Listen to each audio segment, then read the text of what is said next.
Pemandangan kota Sadem yang makmur secara ekonomi namun penuh kekacauan sosial. Orang-orang tertawa kasar, melakukan perjudian, dan tindakan asusila tereng di jalanan. Di lembah Yordania, berdirilah sebuah kota bernama Sadem, kota yang subur. Namun hatinya gersang dari moral.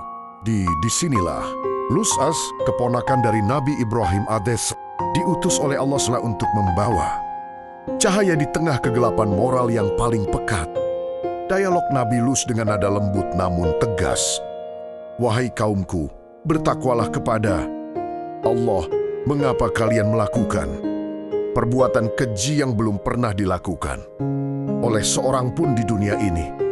Kalian mendatangi laki-laki untuk memuaskan syahwat, bukan perempuan. Sungguh, kalian adalah kaum yang melampaui batas. Para pemuka kaum Sadem tertawa mengejek. Mereka berkumpul di balai kota, merencanakan pengusiran Nabi Lut pemimpin kaum Sadem. Wahai Lut, jika kamu tidak berhenti menceramahi kami akan mengusirmu. Kamu merasa paling suci di antara kami semua. Pergilah.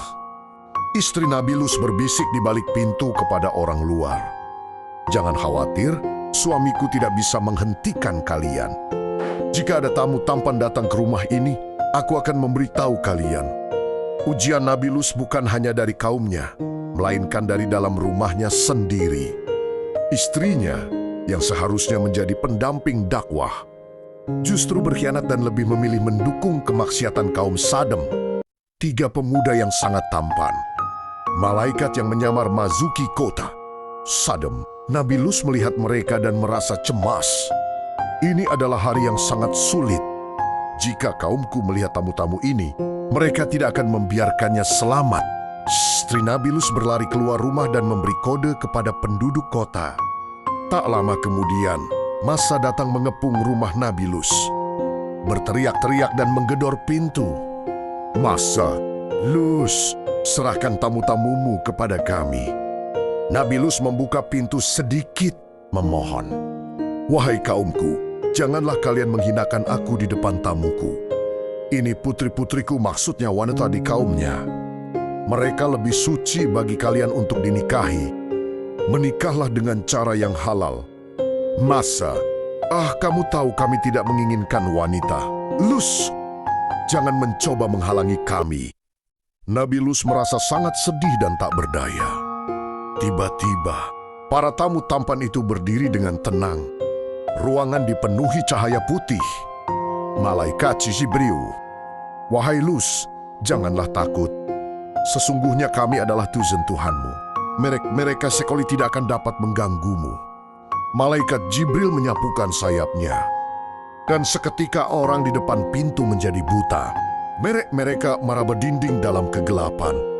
Malaikat, pergilah bersama keluarga dan pengikutmu pada akhir malam ini. Dan jangan ada seorang pun di antara kalian yang menoleh ke belakang, kecuali istrimu, karena sesungguhnya dia akan ditimpa azab yang menimpa mereka. Fajar mulai menyingsing. Nabi Lut dan pengikutnya meninggalkan kota. Tiba-tiba, bumi berguncang hebat. Suara gemuruh yang memekakan telinga. Maka ketika keputusan kami datang, kami menjungkir balikan kota itu. Dan kami hujani mereka dengan batu belerang yang terbakar secara bertubi-tubi. Istri Nabi Lut menoleh ke belakang karena mendengar suara teriakan kaumnya. Dan seketika ia ikut hancur terkena lemparan batu besar. Pemandangan laut mati yang tenang namun sunyi. Sisa-sisa reruntuhan yang tertutup air asin. Sadem musnah dalam sekejap, meninggalkan pelajaran abadi bagi manusia. Bahwa kekayaan dan kebebasan tanpa moralitas hanya akan berujung pada kehancuran. Nabi Lut selamat bersama keimanannya, menjadi saksi atas keadilan Tuhan yang maha nyata. Pesan penutupi, semoga kita senantiasa menjaga kesucian diri dan keluarga kita dari perbuatan yang melampaui batas.